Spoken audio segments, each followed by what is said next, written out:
बऱ्याच वेळा पेशंट आणि डॉक्टर यांच्यामध्ये झालेल्या चर्चा, झालेली ट्रीटमेंट आणि जे काही रिपोर्ट हे गोपनीय असतात.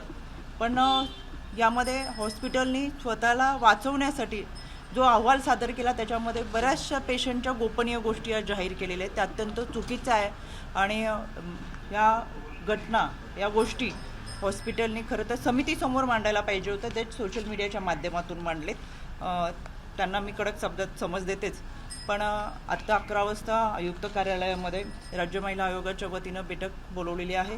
याच्यामध्ये राज्य समितीच्या वतीनं जी समिती केलेली आहे, डॉक्टर राधाकिशन पवार यांच्या अध्यक्षतेखाली 4 सदस्यीय समिती आहे. त्या समितीचा राज्य शासनाचा अहवाल हा आता आयुक्त कार्यालयामध्ये सादर केला जाईल. त्यानंतर पोलीस आयुक्त आहेत, समिती आहे आणि आमच्या इतर सदस्य असतील. त्यामुळे समितीचा जो काही अहवाल आला आहे आणि पोलिसांनी जो काही जबाब नोंदवला आहे आणि ह्या सगळ्यांचाच एकत्रितरित्या चर्चा करत यानंतर पुढची जी काही कारवाई होईल ती आपल्यासमोर मी 12च्या दरम्यान जी आपली पत्रकार परिषद होईल त्यामध्ये मी जरूर